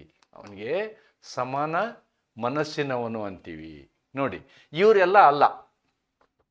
ಯಾರು? See, idiots, lunatics, intoxicated persons. ಇವರೆಲ್ಲ ಹೇಗೆ ಅಂತಂದರೆ, ಕೆಲವೊಮ್ಮೆ ಮನಸ್ಸು ಚೆನ್ನಾಗಿರುತ್ತೆ, ಕುಡ್ದಾಗ ಮನಸ್ಸು ಚೆನ್ನಾಗಿರಲ್ಲ. ಕೆಲವ್ರು ಹಿಂಗಿರ್ತಾರಲ್ಲ, ಕೆಲವೊಂದು ಸಂದರ್ಭದಲ್ಲಿ ನಾರ್ಮಲ್ ಬಿಹೇವ್ ಮಾಡ್ತಾರೆ, ಇನ್ನು ಕೆಲವೊಂದು ಸಂದರ್ಭದಲ್ಲಿ ಎಬ್ನಾರ್ಮಲ್ ಬಿಹೇವ್ ಮಾಡ್ತಾರೆ. ಯಾವಾಗ ಅವ್ರ ಮೈಂಡ್ ಅನ್ಸೌಂಡ್ ಆಗಿರ್ತದೋ ಆವಾಗ ಅವ್ರು ಕಾಂಟ್ರಾಕ್ಟ್ ಮಾಡಕ್ಕೆ ಬರಲ್ಲ ಅಂತ ಅದರ ಅರ್ಥ. If their mind is unsound. ಇಲ್ಲಿ ಸೆಕ್ಷನ್ನಲ್ಲಿ ಏನು ಮಾಡಿದ್ದಾರೆ? Section what is the sound mind ಅನ್ನೋದನ್ನು ಡಿಫೈನ್ ಮಾಡಿದ್ದಾರೆ. Section 12 defines what exactly is the sound mind. ಒಳ್ಳೆಯ ಮನಸ್ಸು, ಸದೃಢ ಮನಸ್ಸು ಅಂದರೆ ಒಬ್ಬ ವ್ಯಕ್ತಿ ರ್ಯಾಷನಲ್ ಆಗಿ ವಿಚಾರ ಮಾಡುವಂತಹ ಶಕ್ತಿಯನ್ನು ಹೊಂದಿದ್ರೆ ಅದು ಸೌಂಡ್ ಮೈಂಡ್. ಸೌಂಡ್ ಮೈಂಡ್ ಅಲ್ಲದ ಸಂದರ್ಭದಲ್ಲಿ ಅನ್ಸೌಂಡ್ ಮೈಂಡ್. ಯಾವಾಗ ಅವನು ಅನ್ಸೌಂಡ್ ಮೈಂಡ್ ಅವನು ಆಗಿರ್ತಾನೋ ಆವಾಗ ಅವನು ಕಾಂಟ್ರಾಕ್ಟ್ ಮಾಡೋಕ್ಕೆ ಆಗಲ್ಲ. He cannot contract. He is of sound mind at the time of making contract. See, this is the section 11, this is the section 10, this is section 11. He is of sound mind at the time of making contract. Contract ಅನ್ನು ಮಾಡುವಾಗ ಅವನು ಏನಾಗಿರಬೇಕು? Sound ಮೈಂಡ್ನವನಾಗಿರಬೇಕು ಅನ್ನೋದನ್ನು ನಾವಿಲ್ಲಿ ಅದಕ್ಕೆ ಸಂಬಂಧಪಟ್ಟಂಥ ಒಂದು case ಇದೆ, ಇಂದರ್ ಸಿಂಗ್ ಕೇಸು. ಈ ಕೇಸನ್ನು ನಾನು ಡೀಟೇಲ್ ಆಗಿ ನಿಮಗೆ ಚರ್ಚೆ ಮಾಡ್ತೀನಿ. ನೋಡಿ, ಸೆಕ್ಷನ್ 12 ಪ್ರಕಾರ ಒಪ್ಪಂದವನ್ನು ಅರ್ಥ ಮಾಡಿಕೊಳ್ಳಬಲ್ಲ ಮತ್ತು ಅದರ ಪರಿಣಾಮಗಳ ಬಗ್ಗೆ ತಾರ್ಕಿಕ ತೀರ್ಮಾನ ಕೈಗೊಳ್ಳಬಲ್ಲವನು ಸಮಾನ ಮನಸ್ಸಿನವನು. ಮೂರ್ಖರು, ಮನೋವೈಕಲ್ಯ ಹೊಂದಿದವರು, ಮದ್ಯಪಾದಕ ಪ್ರಭಾವದಲ್ಲಿರುವವರು ಒಪ್ಪಂದ ಸಮಯದಲ್ಲಿ ಅಸಮಾನ ಮನಸ್ಸಿನವರಾಗಿರುತ್ತಾರೆ. ಅವರೇನಾಗಿರ್ತಾರೆ? ದೇ ಆರ್ ಆಫ್ ಅನ್ಸೌಂಡ್ ಅನ್ನೋದನ್ನು ನೋಡ್ಬೇಕು ನಾವು. Whether they are sound or whether they are unsound ಅನ್ನೋದನ್ನ ಅಲ್ಟಿಮೇಟ್ಲಿ ಪ್ರೂವ್ ಮಾಡಬೇಕಾಗ್ತದೆ. And the third one is those who are debarred from the law. Law says that they are not eligible to contract. Law says that they are not eligible to contract. For examples, alien enemies, ವೈರಿ ದೇಶದ ಪ್ರಜೆಗಳು, ಇನ್ಸಾಲ್ವೆಂಟ್ಸ್, ನಾ ಹೇಳಿದ್ದೀನಲ್ಲ, ಇನ್ಸಾಲ್ವೆಂಟ್ಸ್ ಅಂದರೆ ದಿವಾಳಿ ಚೀಟಿಯನ್ನು ತೆಗೆದುಕೊಂಡವರು, ಮತ್ತು ಶಿಕ್ಷೆ ಒಳಗೊಂಡು ಜೈಲಿನಲ್ಲಿ ಇರ್ತಕ್ಕಂಥವ್ರು, ಕನ್ವಿಕ್ಟ್ಸ್ ಡ್ಯೂರಿಂಗ್ ಇಂಪ್ರಿಸನ್ಮೆಂಟ್. ಯಾರು ಜೈಲಲ್ಲಿ ಶಿಕ್ಷೆಯನ್ನು ಅನುಭವಿಸ್ತಿದಾರೋ ಅವರು, ಜೈಲಿನಿಂದ ಅವ್ರ ಶಿಕ್ಷೆ ಮುಗಿದ ಮೇಲೆ ಹೊರಗೆ ಬಂದ ಮೇಲೆ ಮಾಡ್ಬೋದು. Foreign sovereigns and ambassadors. ನೋಡಿ, ಅಂಬಾಸಿಡರ್ಸ್ ಎಂಬಾಸಿಡರ್ಸ್ ಅಂತಂದ್ರೆ ನಾವೇನು ಹೇಳ್ತೀವಿ, ರಾಯಭಾರಿಗಳು. ಮತ್ತು ಹೊರಗಿಂದ ಬಂದಂತಹ ರಾಜರು, for example our prime minister goes elsewhere, their prime minister comes here, or president comes here, those ಅವ್ರು ಯಾರು ಕೂಡ ಏನು ಈ ಒಂದು ಕರಾರನ್ನು ಮಾಡಿಕೊಳ್ಳಿಕ್ಕೆ ಅರ್ಹತೆಯನ್ನು ಹೊಂದಿರುವುದಿಲ್ಲ ಅಂತಕ್ಕಂಥ. This is a very simple thing. It's a as per law they are not eligible. So this is what is the explanation about the capacity to do contract, ಅಥವಾ ಕರಾರನ್ನು ಮಾಡಲಿಕ್ಕೆ ಇರ್ತಕ್ಕಂತಹ ಸಾಮರ್ಥ್ಯವನ್ನು ಹೊಂದಿದವರು ಅಂತ. ಅದಕ್ಕೆ ಸಂಬಂಧಪಟ್ಟಂತೆ ನಾನು ಈ ಕೇಸ್ ಪ್ರಕರಣಗಳನ್ನು ತಗೊಳ್ತೀನಿ. ನೋಡಿ, ಮೈನರ್ಸ್ ಕಾಂಟ್ರಾಕ್ಟ್ ಈಸ್ ವಾಯ್ಡ್ ಆಬ್ ಇನಿಷಿಯೋ ಅಂತ ಹೇಳಿದೆ ನಾನು. ಇಟ್ ಈಸ್ ವಾಯ್ಡ್ ಆಬ್ ಇನಿಷಿಯೋ ಅಂದ್ರೆ ಪೂರ್ವಾನ್ವಯವಾಗುವಂತೆ ಅದು ಕಾನೂನು ಬಾಹಿರ. ಪೂರ್ವಾನ್ವಯವಾಗುವಂತೆ ಅದು ಕಾನೂನು ಬಾಹಿರ. ಅದಕ್ಕೆ ಈ ಶಬ್ದ ಯೂಸ್ ಮಾಡ್ತಾರೆ, ವಾಯ್ಡ್ ಆಬ್ ಇನಿಷಿಯೋ ಅಂತೇಳಿ. ಅದೇ ಧರ್ಮದಾಸ್ ಘೋಷ್ ಪ್ರಕರಣ, ಮೊಹೀರಿ ಬಿಬಿ ವರ್ಸಸ್ ಧರ್ಮದಾಸ್ ಘೋಷ್ ಪ್ರಕರಣ 1903, based on Indian contract act by the British court but for the Indian people. ನೋಡಿ, ಧರ್ಮದಾಸ್ ಘೋಷ್ ಎ ಮೈನರ್, ಈ ವ್ಯಕ್ತಿ ಇದನ್ನಲ್ಲ, ಇವನು minor, a minor, mortgaged his property to money lender. ತನ್ನ ಆಸ್ತಿಯನ್ನು ಅವನು ಈ ದುಡ್ಡು ಕೊಡ್ತಾರಲ್ಲ, ಸಾಲ ಕೊಡ್ತಾರಲ್ಲ, ಅವ್ರಿಗೆ ಬರೆದು ಕೊಟ್ಟ for A loan. At the time of mortgage the lenders attorney new that he was a minor. This is very important. ಈ ರೀತಿಯ ದಾಖಲೆಯನ್ನು ಅಥವಾ ಒಪ್ಪಂದವನ್ನು ಮಾಡಿಕೊಳ್ಳುವಂತಹ ಸಂದರ್ಭದಲ್ಲಿ ಅವನು ಅಪ್ರಾಪ್ತನಾಗಿದ್ದಾನೆ ಅನ್ನೋದು ಏನಾಗಿತ್ತು, ಈ ಮೊಹರಿ ಬಿಬಿ ಅವ್ರಿಗೆ ಗೊತ್ತಿತ್ತು. ಅಥವಾ ಅವ್ರ ಅಟಾರ್ನಿಗೆ ಗೊತ್ತಿತ್ತು, ಅವ್ರ ಲಾಯರಿಗೆ ಗೊತ್ತಿತ್ತು. Later Dharmadas refused to pay and claimed the mortgage was void because he was under age. ನೋಡಿ, ಆಮೇಲೆ ಅವನೇನು ಮಾಡ್ದ, ನಾನು ವಯಸ್ಸಾಗಿಲ್ಲ, ನಾನು ಮೈನರ್ ಇದ್ದೀನಿ, ಅಪ್ರಾಪ್ತನಿದ್ದೀನಿ ಅಂಥೇಳಿ ಅವನು ಕಾಂಟ್ರಾಕ್ಟು ವ್ಯಾಲಿಡ್ ಅಲ್ಲ ಅಂಥೇಳಿ ನಾನು ಮಾರ್ಟ್ಗೇಜ್ ಮಾಡಿದಂತಹ ಪ್ರಾಪರ್ಟಿನ ವಾಪಸ್ ಕ್ಲೇಮ್ ಮಾಡ್ದ. That is what he has claimed in the court and court agreed for it. Because our section 11 says that minor is not eligible to contract. ನೋಡಿ, ಧರ್ಮದಾಸ್ ಘೋಷ್ ಎಂಬ ಅಪ್ರಾಪ್ತ ವಯಸ್ಕನು ಸಾಲಕ್ಕಾಗಿ ತನ್ನ ಆಸ್ತಿಯನ್ನು ಸಾಲ ಕೊಡುವವನಿಗೆ ಗಿರವಿ ಇಟ್ಟನು. ಗಿರವಿಯ ಸಮಯದಲ್ಲಿ ಸಾಲ ಕೊಡುವವನ ವಕೀಲರು ಧರ್ಮದಾಸ್ ಅಪ್ರಾಪ್ತ ವಯಸ್ಕನವನಾಗಿದ್ದಾನೆ ಎಂಬುದನ್ನು ತಿಳಿದಿದ್ದ.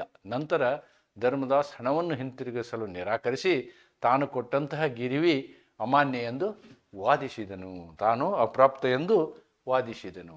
ನೋಡಿ, ನಾವು the legal question is again this: whether a contract entered into by a minor is valid and enforceable. Minor's ಕಾಂಟ್ರಾಕ್ಟ್ನ ನಾವು ವ್ಯಾಲಿಡ್ ಅಂತ ತಿಳ್ಕೊಂಡು ಎನ್ಫೋರ್ಸ್ ಮಾಡ್ಬೋದಾ ಅನ್ನೋದು.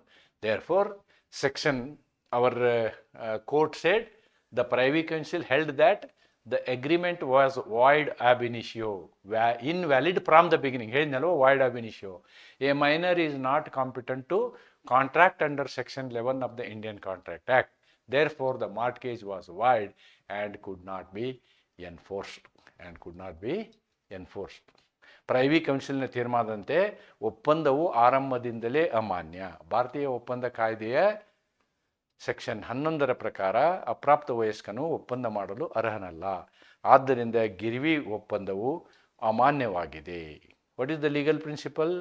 A contract with a minor is void from the very beginning and cannot be ratified even after attaining majority. ಅವನು ವಯಸ್ಸಿಗೆ ಬಂದ ಮೇಲೇನೂ ಕೂಡ ಆ ಕಾಂಟ್ರಾಕ್ಟು ವ್ಯಾಲಿಡ್ ಆಗೋದಿಲ್ಲ ಅನ್ನೋದನ್ನು ನಾವು ಈ ಮೊಹರಿ ಬಿಬಿ ವರ್ಸಸ್ ಧರ್ಮದಾಸ್ ಘೋಷ್ ಪ್ರಕರಣದಲ್ಲಿ ಕಾಣ್ತೀವಿ. This is very very important case for capacity to contract. This case has to be remembered. Number 1, very important case. ಈ ಕೇಸ್ನ ಡೀಟೇಲ್ ಆಗಿ ನೀವು ಎಕ್ಸ್ಪ್ಲೇನ್ ಮಾಡುವಂಥ ಪ್ರಸಂಗನೂ ಬರುತ್ತೆ.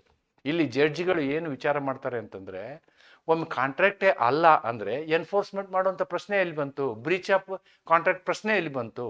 ಆದ್ದರಿಂದ so they have declared. And another thing, the persons who have mortgaged the property, they were knowing he was minor. ಅವನು minor ಅನ್ನೋದು ಅವ್ರಿಗೆ ಗೊತ್ತಿದ್ದಾಗೇನು ಕಾಂಟ್ರಾಕ್ಟ್ ಮಾಡ್ಕೊಂಡಿದ್ದಾರೆ ಅಂದರೆ they are trying to do illegal things. It is a illegal contract. Therefore, it is declared as void from the beginning. Void from the beginning. Second case. This is also about minor. This is also about minor. ಅಪ್ರಾಪ್ತರ ಬಗ್ಗೆ ಇರೋದಿದು. ಕೆಲವೊಂದ್ಸಲ ಪ್ರಾಪ್ತ ವಯಸ್ಕ ಇದು ಕೂಡ. ಆದರೆ ಕೆಲವೊಂದು ಸಂದರ್ಭ ಇರುತ್ತೆ, ನಮ್ಮ ವ್ಯವಹಾರಿಕ ಪ್ರಸಂಗ ಹೀಗಿರುತ್ತಲ್ವಾ, ಬೇರೆ ದಾರಿ ಇರೋದಿಲ್ಲ. ಬೇರೆ ದಾರಿ ಇರೋದಿಲ್ಲ. ಅವರ ಲಾಭಕ್ಕೋಸ್ಕರ ಮಾಡ್ತೀವಿ ನಾವು. It is for their benefit. For their benefit ಅಂಥ ಸಂದರ್ಭದಲ್ಲಿ ಕೋರ್ಟ್ ಅದನ್ನು ಒಪ್ಪುತ್ತೆ. ನೋಡಿ, a minor's mother acting as his guardian entered into a contract to sell certain property of the minor. ಅವನದು ಅಪ್ರಾಪ್ತನ ಪ್ರಾಪರ್ಟಿಯನ್ನು ಮಾರಲಿಕ್ಕೆ ಅವರೊಂದು ಅಗ್ರಿಮೆಂಟ್ ಮಾಡ್ಕೊತಾರೆ. They will enter into a contract, ಒಂದು ಕರಾರಿಗೆ ಸೈನ್ ಹಾಕ್ತಾರೆ. ಓಕೆ, ಎದಕ್ಕೆ? For the benefit of the minor, in order to repay family debt and for the minors benefit. ಅದರಿಂದ ಮೈನರ್ಗೂ ಅನುಕೂಲ ಆಗ್ತಿತ್ತು. ದ ಮೈನರ್ ಆಫ್ಟರ್ ಅಟೇನಿಂಗ್ ಮೆಜಾರಿಟಿ, ನೋಡಿ ಅವನು ವಯಸ್ಸಿಗೆ ಬಂದ ಮೇಲೆ ಅವನೇನು ಮಾಡ್ತಾನೆ, ಚಾಲೆಂಜ್ ಮಾಡ್ತಾನೆ. ಇಲ್ಲ ಇಲ್ಲ, ಇದು ನಮ್ಮ ತಾಯಿ ಸಹಿ ಮಾಡಿದ ಸರಿ ಇಲ್ಲ, ಇದು ನನ್ನ ಆಸ್ತಿ, ಅವ್ರು ಮಾಡಬಾರ್ದಿತ್ತು, ನಾನು ಮೈನರಿದ್ದಾಗ ಕೊಡಬಾರ್ದಿತ್ತು ಅಂಥೇಳಿ ಚಾಲೆಂಜ್ ಮಾಡ್ತಾರೆ. Claiming that the agreement was void as it was made during his minority. He tries to take the shelter of section 11. Section 11ನ ಏನು, ಸೆಕ್ಷನ್ 11ನ ರಕ್ಷಣೆಯನ್ನು ಪಡೀಲಿಕ್ಕೆ ಅವನು ಪ್ರಯತ್ನ ಮಾಡ್ತಾನೆ. ಆದರೆ ಕೋರ್ಟ್ ಇದನ್ನು ಒಪ್ಪೋದಿಲ್ಲ. Court will not agree. Let us see why ಅಂತ. Whether a guardian can enter. ನೋಡಿ, ಗಾರ್ಡಿಯನ್ ಅಂದರೆ ಅವರ ಎಲ್ಲ ವಿಷಯಗಳಿಗೂ ಅವ್ರು ಏನು ಮಾಡಬೇಕಾಗುತ್ತೆ, ಜವಾಬ್ದಾರಿ ತಗೊಳ್ಬೇಕಾಗುತ್ತೆ. Can enter into a contract on behalf for a minor benefit and whether such a contract is valid. This is the question.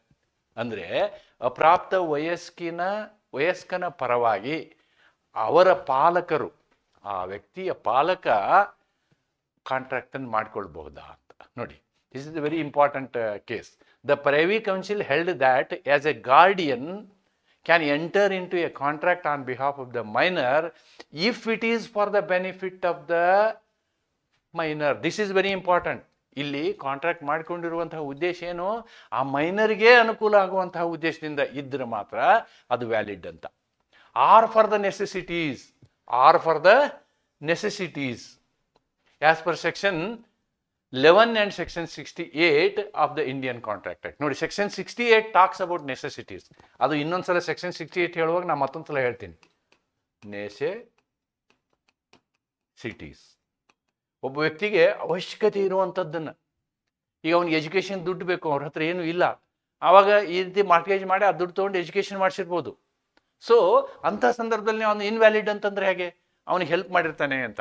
Okay, of the Indian contract. Such contracts are binding on the minor if they are prudent and in his interest. The sale in this case was held valid as it was for the benefit of minor's estate. Okay, principal privy ಕೌನ್ಸಿಲ್ನ ತೀರ್ಮಾನದಂತೆ ಪಾಲಕರು ಅಪ್ರಾಪ್ತ ವಯಸ್ಕನ ಪರವಾಗಿ ಅವನ ಹಿತಕ್ಕಾಗಿ ಅಥವಾ ಅವನ ಅಗತ್ಯಗಳಿಗೆ ಅನುಗುಣವಾಗಿ ಭಾರತೀಯ ಒಪ್ಪಂದ ಕಾಯ್ದೆ 11 ಮತ್ತು 68 ಪ್ರಕಾರ ಒಪ್ಪಂದ ಮಾಡಬಹುದು. ಇಂತಹ ಒಪ್ಪಂದಗಳು ವಿವೇಕ ಬುದ್ಧಿಯಿಂದ ಮತ್ತು ಅಪ್ರಾಪ್ತ ವಯಸ್ಕನ ಹಿತಾಸಕ್ತಿಗೆ ಹೊಂದಿಕೊಂಡಿದ್ದರೆ ಅವನ ಮೇಲೆ ಬಾಧ್ಯವಾಗುತ್ತವೆ. ಈ ಪ್ರಕರಣದಲ್ಲಿ ಮಾರಾಟ ಅಪ್ರಾಪ್ತ ವಯಸ್ಕನ ಆಸ್ತಿ ಹಿತಕ್ಕಾಗಿ ನಡೆದಿದ್ದರಿಂದ ಮಾನ್ಯವೆಂದು ತೀರ್ಮಾನಿಸಲಾಯಿತು. Principle, a guardian's contract for the benefit of a minor or his necessities is valid.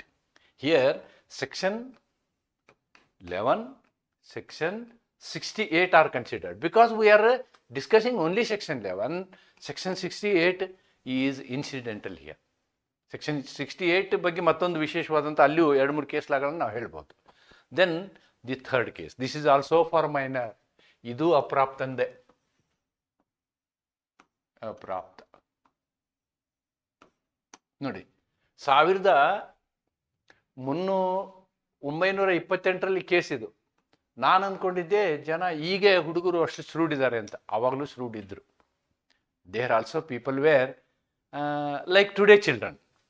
ನೋಡಿ, ಈ ಕೇಸ್ನ ನೋಡಿ, ಈ ಕೇಸಲ್ಲಿ ಏನಾಗುತ್ತೆ ಅಂತಂದರೆ, ನನಗೆ 20 ವರ್ಷ ಆಗಿದೆ, 21 ವರ್ಷ ಆಗಿದೆ ಅಂತ ಸುಳ್ಳು ಹೇಳ್ತಾನೆ ಅವನು. ಸುಳ್ಳು ಹೇಳಿ ಕಾಂಟ್ಯಾಕ್ಟ್ ಮಾಡ್ಕೋತಾನೆ. That is the issue. Okay, this case is also very important. ಈ ಕೇಸಿನ ಮೇಲೆ ನಿಮಗೆ ಪ್ರಶ್ನೆ ಪತ್ರಿಕೆಯಲ್ಲಿ ಪ್ರಾಬ್ಲಮ್ನು ಕೇಳಿದ್ದಾರೆ. There is a problem exactly on this case. I will show it again. Okay, Lakha Singh a minor fraudulently, ನೋಡಿ, fraudulently misrepresented his age as a major. ಹೇಳ್ತಾನವ, ಅವನಿಗೆ 16 ವರ್ಷ ಆಗಿದೆ, ಇಲ್ಲ ನನಗೆ 20 ವರ್ಷ ಆಗಿರೋದು ಅಂತ ಹೇಳ್ತಾನೆ. And entered into a contract to sell land. ನೋಡಿ, ಭೂಮಿ ಮಾರಿಬಿಡ್ತಾನೆ ಅವನು. ಖಾನ್ ಗುಲ್ಗೆ ಭೂಮಿನೇ ಕೊಟ್ಬಿಡ್ತಾನೆ, ನನಗೆ 21 ವರ್ಷ ಆಗಿದೆ, ತಗೊಳ್ಳಿ ನೀವು ಅಂತೆ. ಲಕಾಸಿಂಗ್ ರೆಫ್ಯೂಸ್ ಟು ಫಾರ್ ನೋಡಿ, ಕೊಟ್ಟಾದ್ಮೇಲೆ ಏನು ಮಾಡ್ತಾನೆ, ಆಮೇಲೆ ದುಡ್ಡು ಇಸ್ಕೊಂಡಾದ್ಮೇಲೆ ಇಲ್ಲ ಭೂಮಿ ಕೊಡಲ್ಲ ನಾನು ಅಂತಾನೆ. Refuse to give, claiming that he was a minor. ನೋಡಿ, this is fraud.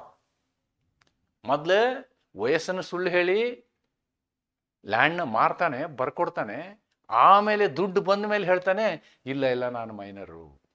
So for mischievous people this section 11 is for the innocence of the minor, not for the mischief. ನೆನ್ಪಿಟ್ಟುಕೊಳ್ಳಿ, ಸೆಕ್ಷನ್ 11 ರಕ್ಷಣೆ ಯಾಕಿದೆ ಅಂತಂದರೆ ಅಪ್ರಾಪ್ತರಿಗೆ ಯೋಚನೆಯೇ ಅವಕಾಶ, ಅವರಿಗೆ ಯೋಚನಾ ಬುದ್ಧಿ ಇರೋದಿಲ್ಲ, ಅದಕ್ಕೆ ಅವ್ರಿಗೆ ರಕ್ಷಣೆ ಕೊಟ್ಟಿದ್ದಾರೆ. ಇವರು 14 ಬಿಟ್ಟು ಮುಂದೆ ಹೋಗ್ಬಿಟ್ಟವ್ರೆ, ಅಂದ್ರೆ ಮೈನರ್ ಅಪ್ರಾಪ್ತತೆಯನ್ನು ಬಿಟ್ಟು ಮುಂದೆ ಹೋಗಿದ್ದಾರೆ. Therefore, what happens, let us see.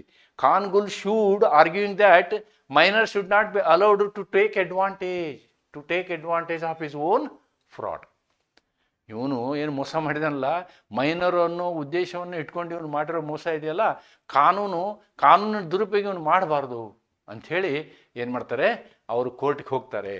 ಲಕಾಸಿಂಗ್ ಎಂಬ ಅಪ್ರಾಪ್ತ ವಯಸ್ಕನು ತಾನು ಅಪ್ರಾಪ್ತ ವಯಸ್ಕನಾಗಿದ್ದೇನೆ ಎಂದು ಸುಳ್ಳು ಹೇಳಿ ಖಾನ್ ಗುಲ್ ಜೊತೆ ಭೂಮಿ ಮಾರಾಟದ ಒಪ್ಪಂದ ಪ್ರವೇಶಿಸಿದನು. ನಂತರ ಲಕಾಸಿಂಗ್ ಒಪ್ಪಂದದ ಪಾಲನೆ ಮಾಡಲು ನಿರಾಕರಿಸಿ ಒಪ್ಪಂದ ಸಮಯದಲ್ಲಿ ತಾನು ಅಪ್ರಾಪ್ತ ಎಂದು ವಾದಿಸಿದನು.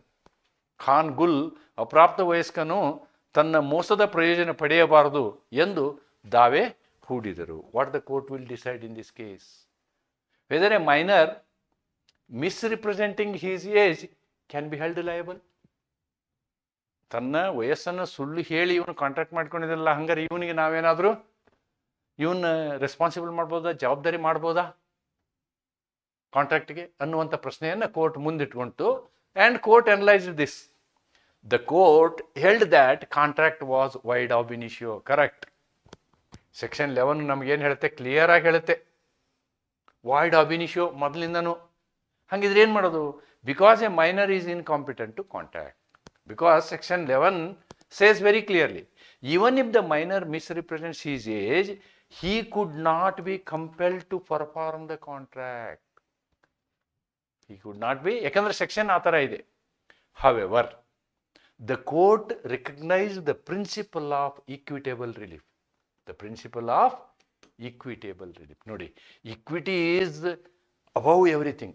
Equity is above everything. ನಾನು ಸಾಕಷ್ಟು ಸಲ equity ಬಗ್ಗೆ ಮಾತಾಡಿದ್ದೀನಿ. Okay, the minor could be order to return the property or benefit obtained under the contract if possible. ನೋಡಿ, ಅಕಸ್ಮಾತು ಮೈನರ್ ಏನು ಮಾಡ್ಬೋದು, ತನಗೆ ಆಸ್ತಿ ಬೇಕು ಅಂತಂದರೆ ತನ್ನ ಹತ್ರ ತೊಗೊಂಡಂತಹ ಬೆನಿಫಿಟ್ ಇದೆಯಲ್ಲ, ಆ ಬೆನಿಫಿಟನ್ನು ಅವನು ವಾಪಸ್ ಕೊಡಬೇಕು.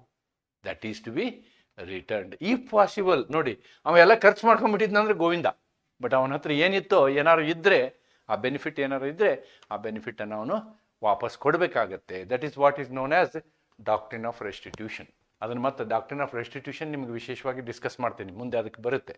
There is a section for that also. I think section 70, unjust enrichment, that is there. ನ್ಯಾಯಾಲಯ ತೀರ್ಮಾನಿಸಿದಂತೆ ಅಪ್ರಾಪ್ತ ವಯಸ್ಕನು ಒಪ್ಪಂದ ಮಾಡಲು ಅನರ್ಹನಲ್ಲದ ಕಾರಣ ಒಪ್ಪಂದವು ಆರಂಭದಿಂದಲೇ ಅಮಾನ್ಯ.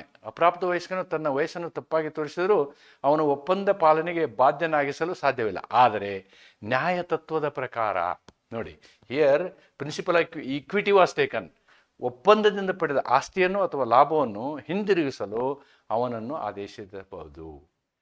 What ever the benefit he has got, he should return ಅಂತಕ್ಕಂಥದ್ದನ್ನು ಇಲ್ಲಿ ಏನು ಮಾಡುತ್ತೆ, equity principle is Khan Gul equity principle is used. Even though section is very clear, but in this case equity principle used by the court. A minor's contract is void from the beginning. Misrepresentation of age by a minor does not make the contract valid. But the court may order restitution benefits. May order restitution ಅಂದರೆ ಏನು ಲಾಭ ತೊಗೊಂಡಿದೆಯಾ ಅದನ್ನು ವಾಪಸ್ ಕೊಡಪ್ಪ ಅಂಥೇಳಿ ಹೇಳ್ಬೋದು ಅನ್ನೋದನ್ನು ಈ ಪ್ರಕರಣದಲ್ಲಿ ಹೇಳ್ತದೆ. ನೋಡಿ, with these three cases what we can now conclude. ಈ ಮೈನರ್ ಕಾಂಟ್ರಾಕ್ಟ್ ಮೇಲೆ ನಿಮ್ಗೆ ಪ್ರಶ್ನೆ ಬರ್ತದೆ. 3 ಪ್ರಕರಣಗಳನ್ನು ಬರಿಬೋದು ನೀವು. 3 ಪ್ರಕರಣಗಳು ಇಂಪಾರ್ಟೆಂಟ್. ಫುಲ್ ಮಾರ್ಕ್ಸ್ ಬರ್ಬೇಕಂದ್ರೆ ಈ 3 ಪ್ರಕರಣ ಬರಿಬೇಕು. ಒಂದನೇದ್ದು ಧರ್ಮದಾಸ್ ಕೇಸ್, ಮೊಹರಿ ಬಿಬಿ ವರ್ಸಸ್ ಧರ್ಮದಾಸ್ ಕೇಸಲ್ಲಿ ವಾಯ್ಡ್ ಅಬ್ ಇನಿಷಿಯೋ. ಎರಡನೇದ್ದು second case is Kurra Subrahmanyam. Second case is Kurra Subrahmanyam. ಈ ಕೇಸ್ ಶ್ರೀಕಾಕುಳಂ ಸುಬ್ರಹ್ಮಣ್ಯ ವರ್ಸಸ್ ಕುರ್ರಾ ಸುಬ್ಬರಾವ್. ಈ ಪ್ರಕರಣದಲ್ಲೇನು ಮೈನರ್ಗೆ ಬೆನಿಫಿಟ್ ಆಗುವಂತಹ ಕಾಂಟ್ರಾಕ್ಟ್ ಇತ್ತಂದ್ರೆ ಅದನ್ನ ಬೆನಿಫಿಷಿಯಲ್, ಅವನಿಗೆ ಅನುಕೂಲ ಆಗೋದಿದ್ರೆ contract is permitted. Third one misrepresentation. Khan Gul ಕೇಸಲ್ಲಿ ಮಿಸ್ರಿಪ್ರೆಸೆಂಟೇಷನ್ಗೆ ಯಾವುದೇ ಅವಕಾಶ ಇಲ್ಲ. ಮಿಸ್ರಿಪ್ರೆಸೆಂಟೇಷನ್ ಮಾಡಿದಾಗ ನಾವೇನು ಮಾಡ್ಬೋದು, ಆ ಬಂದಂಥ ಲಾಭವನ್ನು ಹಿಂದೆ ಕೊಡಲಿಕ್ಕೆ ಹೇಳಬಹುದು ಅಂತಕ್ಕಂಥದ್ದು. ಈ 3 ಮೈನರ್ ಮೇಲಿನ ಪ್ರಶ್ನೆ ಬಂದಾಗ ಇದನ್ನು ಬರಿಬೋದು. Next Aminuddin versus Rahmat Ali. ಇದೇನಂದ್ರೆ there is a force, coercion ಅಂತ ಹೇಳ್ತಾರೆ. ಕೋರ್ಷನ್, ಈ ಕೋರ್ಷನ್ ಕಾಂಟ್ರಾಕ್ಟ್ ಅಲ್ಲಿ ಮೈನರ್ ಮೇಲೆ ಮಾಡಕ್ ಬರಲ್ಲ, ಯಾರ ಮೇಲೂ ಮಾಡಕ್ ಬರಲ್ಲ. ಬಟ್ ಇಲ್ಲಿ ಏನಾಗುತ್ತೆ ನೋಡೋಣ. ಇಲ್ಲಿ ಏನಾಗುತ್ತೆ, what happens here,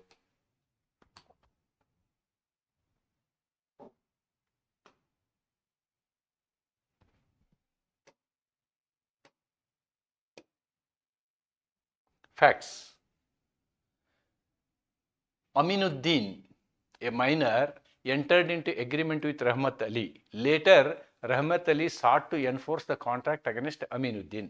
The question arose whether a minor can be compelled to perform obligations. Yes, perform obligations under a contract made during his minority. ನೋಡಿ, ಮೈನರ್ ಜೊತೆ ಕಾಂಟ್ರಾಕ್ಟ್ ಮಾಡ್ಕೊಂಡಿರ್ತಾನೆ. ಇಲ್ಲಿ ಮೈನರ್ ಜೊತೆ ಕಾಂಟ್ರಾಕ್ಟ್ ಮಾಡ್ಕೊಂಡ ಮೇಲೆ ಅವನು ಮೈನರು ಕಾಂಟ್ರಾಕ್ಟ್ ಪ್ರಕಾರ ತನ್ನ ಜವಾಬ್ದಾರಿಯನ್ನು ಮಾಡೋದಿಲ್ಲ.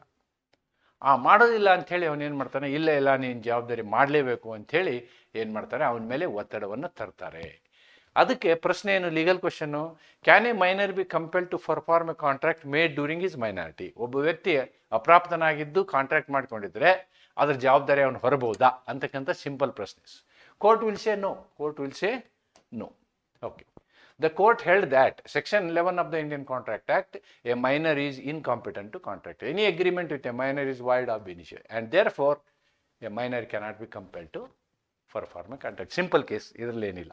ಪರ್ಫಾರ್ಮೆನ್ಸ್ ಮಾಡೋಕ್ಕೆ ಒತ್ತಾಯ ಮಾಡಿದರೆ ಅದನ್ನು ನಾವು ಮಾಡೋಕ್ಕಾಗಲ್ಲ ಅಂತಕ್ಕಂಥದ್ದು. ಇದು not so important case. And this is another case about unsound mind, which is little important. Unsound mind ಬಗ್ಗೆ ಏನಾದ್ರು ಕೇಳಿದರೆ ನೀವು ಈ ಪ್ರಕರಣ ಬರಿಬೋದು. ಏನು, ಕುಂದಾ ಕದಂ ವರ್ಸಸ್ ಕದಂ ಅಂತಲೂ ಬರಿಬೋದು ನೀವು. ಇದು ನೋಡಿ, ಇದು ನೆನಪಿರಲಿಲ್ಲ ಅಂದರೆ ಈ ಥರ ನೆನಪಿಟ್ಕೋಬೇಕ್ರಿ ಕೇಸ್. ಕದಂ ವರ್ಸಸ್ ಕದಂ ಹೀಗೂ ಬರಿಬೋದು. ಕದಂ ವರ್ಸಸ್ ಕದಂ. ಈ ಕದಂ ವರ್ಸಸ್ ಕದಂ ಪ್ರಕರಣ ಏನಾಗುತ್ತೆ ನೋಡೋಣ. KKS Kadam was suffering from mental illness.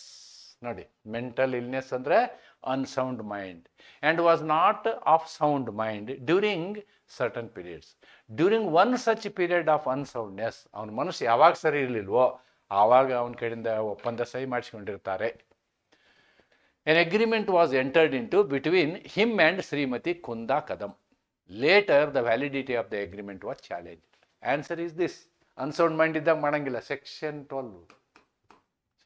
12, Section 11, both ಮಾಡಂಗಿಲ್ಲ. Okay, the answer is that. Is a contract made with a person of unsound mind during the period of incapacity valid? The answer is no. Judgment given is no. Again, see, they refer to Section 12 of the Indian Contract Act. A person is competent to contract only if he is of sound mind at the time of making the contract. ಆದ್ದರಿಂದ it is void, contract is void, ಅಮಾನ್ಯವಾಗಿದೆ. ನ್ಯಾಯಾಲಯ ತೀರ್ಮಾನಿಸಿದಂತೆ ಭಾರತೀಯ ಒಪ್ಪಂದ ಕಾಯ್ದೆಯ section 12 ಪ್ರಕಾರ ಒಬ್ಬ ವ್ಯಕ್ತಿ ಒಪ್ಪಂದ ಮಾಡಲು ಸಮನ ಮನಸ್ಸಿನವನಾಗಿರಬೇಕು. ಈ ಸಮನ ಮನಸ್ಸಿನವನಿಲ್ಲ ಅಂದರೆ ಅದು ಕಾಂಟ್ರಾಕ್ಟು ಏನಾಗುತ್ತೆ, ಅಮಾನ್ಯ ಆಗುತ್ತೆ. A contract entered into a person of unsound mind at the time of agreement is void. That's it. And Inder Singh, this is also another case. Unsound mind ಕೇಸ್ನ ಅದನ್ನಾದರೂ ಬರಿಬೋದು, ನೀವು ಇದನ್ನಾದರೂ ಬರಿಬೋದು, ಎರಡೂ ಅದನ್ನೇ. ಇಲ್ಲಿ ನೋಡಿ, Parameshwari Singh was of unsound mind at the time of entering into a contract with Inder Singh. The arrangement involved transfer of property rights. ನೋಡಿ, ಇಲ್ಲೇನು ಭೂಮಿ ಬರೆಸ್ಕೊಂತಾರೆ ಅವ್ರಿಗೆ. Later the validity of the contract was questioned on ground that one party was mentally incapable at the time of making agreement. Okay, the answer is again no. Same case, a contract made with a person of unsound mind. Person of unsound mind. ಇಲ್ಲೇನು, ಕೆಲವೊಮ್ಮೆ sound ಇರ್ತಾನೆ, ಕೆಲವೊಮ್ಮೆ unsound ಇರ್ತಾನೆ. ಯಾವುದು ಈ ಪ್ರಕರಣದಲ್ಲಿ? Okay, mental ಇನ್ಎಸ್ಟಿ as of not sound mind during the suffering. Okay, here he was completely unsound mind, completely unsound mind. Result is same only. ಇದನ್ನೇನು ಹೆಚ್ಚು ಚರ್ಚೆ ಮಾಡುವಂಥದ್ದಿಲ್ಲ. Same thing is the result. I don't want to hear also. Unsound mind means no, contract is void from the beginning. That's it. ಹೀಗಾಗಿ just I have made a summarization. One is, these are the three things, three conditions. Section 11ನಲ್ಲಿ ಇರ್ತಕ್ಕಂಥ 3 condition ಯಾವುದು ಅಂತಂದರೆ 1, 2, 3. ಒಂದು ಮೈನರ್ಗೆ ನಾನು 3 case ಬರೆಸಿದ್ದೀನಿ. 3 cases 3. Khan Gul is also important. Khan Gul and Kurra Subbarao, 3 ಕೇಸ್ಗಳು ಇಂಪಾರ್ಟೆಂಟು. ಅನ್ಸೌಂಡ್ ಮೈಂಡಿಗೂ ಕೇಸ್ಗಳು ಇಂದರ್ ಸಿಂಗ್ ಅಥವಾ ಇನ್ನೊಂದು ನಾವು ಕದಮ್ ವರ್ಸಸ್ ಕದಮು ಬರಿಬೋದು ನೀವು. ಆಮೇಲೆ as per law when law is dictated, ಇದೇನು ಇದು ಕೇಸ್ ಲಾಗಳು ಏನು ಇಲ್ಲ ಅನ್ನೋದನ್ನು ನೀವು ಕೊಂಡ್ಕೋಬೋದು. This is all about the capacity to contract. So therefore capacity to ಕಾಂಟ್ರಾಕ್ಟಲ್ಲಿ ಬೇಸ್ ಲೈನ್ ಏನು ಅಂತಂದರೆ, ಯಾವ ವ್ಯಕ್ತಿ ಕರಾರು ಮಾಡ್ಕೊಳ್ತಾನೋ ಅವನು ಜ್ಞಾನವುಳ್ಳವನಾಗಿರಬೇಕು. ಅದರ ಆಗು ಹೋಗುಗಳ ಬಗ್ಗೆ ಅವನಿಗೆ ಅರಿವಿರಬೇಕು. ಅವನು ಕಾಂಟ್ರಾಕ್ಟ್ ಮಾಡ್ಬೋದು. ಇನ್ನೊಂದು, ಅವನು ಕಾನೂನಿನಿಂದ ಡಿಬಾರ್ ಆಗಿರಬಾರ್ದು ಕಾಂಟ್ರಾಕ್ಟ್ ಮಾಡ್ಕೊಳ್ಳಿಕ್ಕೆ. ಸೋಡ್ ಚೀಟಿ ತೊಗೊಂಡವರು, ದಿವಾಳಿ ಇದ್ದವರು, ಅವರು ಕಾನೂನಿನಿಂದ ಡಿಬಾರ್ ಆಗಿರ್ತಾರೆ. ಜೈಲಿನ ಒಳಗಡೆ ಇರುವವರು, ಅಂದರೆ ಜೈಲಿನ ಒಳಗಡೆ ಯಾರು? ಶಿಕ್ಷೆಯಾಗಿ ಒಳಗಡೆ ಇರೋರು. ಈಗ ನಿನ್ನೆ ಜೈಲಿಗೆ ಹೋದ್ರಲ್ಲ, ಅವರಲ್ಲ, ಅವ್ರು ಅಕ್ಯೂಸ್ಡು. ಆ ಜೈಲು ಬೇರೆ, ಶಿಕ್ಷೆ ಆದ ಮೇಲೆ ಆಗುವಂತಹ ಜೈಲು ಬೇರೆ. ಉದಾಹರಣೆಗೆ, ಶಿಕ್ಷೆ ಆದವರು ಮಹನೀಯರು ಇದ್ದಾರೆ. ಆ ರೀತಿ ಅಂದರೆ ಶಿಕ್ಷೆ ಆದವರು, ಫಾರಿನರ್ಸು, ಅಂಬಾಸಿಡರ್ಸು, ಮತ್ತು ದಿವಾಳಿ ಚೀಟಿ ತಗೊಂಡಂಥವ್ರು, ಸೋಡ್ ಚೀಟಿ ಅಲ್ಲ, ದಿವಾಳಿ ಚೀಟಿ ತಗೊಂಡಂಥವ್ರು, ಇವರು ಕಾಂಟ್ರಾಕ್ಟ್ ಮಾಡಲಿಕ್ಕೆ ಬರೋದಿಲ್ಲ. ಮತ್ತು ಯಾಕೆ ರ್ಯಾಷನಲ್ ಮೈಂಡ್ ಇರೋರು ಕಾಂಟ್ರಾಕ್ಟ್ ಮಾಡಬೇಕು ಅನ್ನೋದು ಉದ್ದೇಶ ಇರೋದ್ರಿಂದ ನಾವೇನು ಮಾಡಿದ್ವಿ, ವಯಸ್ಕರನ್ನು, ಮಕ್ಕಳನ್ನು ಕಾಂಟ್ರಾಕ್ಟಿನ ಒಂದು ಜವಾಬ್ದಾರಿಯಿಂದ ಹೊರಗಿಟ್ಟಿದ್ದೀವಿ, ಲಾಭದಿಂದ ಹೊರಗಿಟ್ಟಿಲ್ಲ. ನೋಡಿ, ಎಲ್ಲ ಮೈನರ್ ಕಾಂಟ್ರಾಕ್ಟು ಇನ್ವ್ಯಾಲಿಡ್ ಅಲ್ಲ. ಯಾವ ಕರಾರಿನಲ್ಲಿ ಈ ಅಪ್ರಾಪ್ತನಿಗೆ ಜವಾಬ್ದಾರಿ ಇರುತ್ತೋ ಆ ಜವಾಬ್ದಾರಿಯಿಂದ ಅವನನ್ನು ಮುಕ್ತಗೊಳಿಸಿದ್ದೀವಿ ನಾವು, ಯಾಕಂದರೆ ಅವನಿಗೆ ವಿಚಾರ ಶಕ್ತಿ ಇರೋದಿಲ್ಲ ಅಂತ. ಆದರೆ ಖಾನ್ಗುಲ್ ಕೇಸಲ್ಲಿ ಹಂಗಾಗಲಿಲ್ಲ. He himself misused the law itself. So misuse of law is not permitted. You cannot use the mischief of law. ಅದಕ್ಕೆ ಏನು ಮಾಡಿದ್ರು, ಅವ ದುಡ್ಡು ತೊಗೊಂಡಿದ್ನಲ್ಲ, ಎಷ್ಟು ದುಡ್ಡು ಇನ್ನೂ ಇಟ್ಕೊಂಡಿದ್ನಲ್ಲ ಅಷ್ಟು ದುಡ್ಡು ವಾಪಸ್ ಕೊಡಿಸಿದ್ರು. ಲ್ಯಾಂಡ್ ಸೇಲ್ ಮಾಡಿದ ಮೇಲೆ ಎಷ್ಟು ದುಡ್ಡು ಇಟ್ಕೊಂಡಿದ್ದ ಅಷ್ಟು ದುಡ್ಡು ವಾಪಸ್ ಕೊಡಿಸಿದ್ರು. ಅವ್ನು ಲ್ಯಾಂಡ್ ಅವನಿಗೆ ಕೊಡಿಸಿದ್ರು. ಹೀಗೂ ಆಗಿರ್ಬೋದು. ಖಾನ್ಗುಲ್ ಕೇಸಲ್ಲಿ ಒಂದು 10 ಲಕ್ಷಕ್ಕೆ ಅವ್ನು ತೊಗೊಂಡಿದ್ರೆ ಒಂದು 2 ಲಕ್ಷ ಆಲ್ರೆಡಿ ಖರ್ಚು ಮಾಡಿರ್ಬೋದು, ಉಳಿದ 8 ಲಕ್ಷ ಅವ್ರು ವಾಪಸ್ ತೊಗೊಂಡು ಸುಮ್ಮನೆ ಇರಬೇಕು. ಅದು ಕೂಡ ಹಾಗೇನೆ. Contract was not made valid, but the doctrine of restitution was imposed there. This is what is about this question. ಅದಕ್ಕೆ ನಿಮಗೆ ಇನ್ನೊಂದ್ಸಲ ಈಗ ನಾನು ಕ್ವಶನಿಗೆ ಬರ್ತೀನಿ ಮತ್ತೆ ವಾಪಸ್ಸು. So you will appreciate the questions. Now with this I will conclude the class.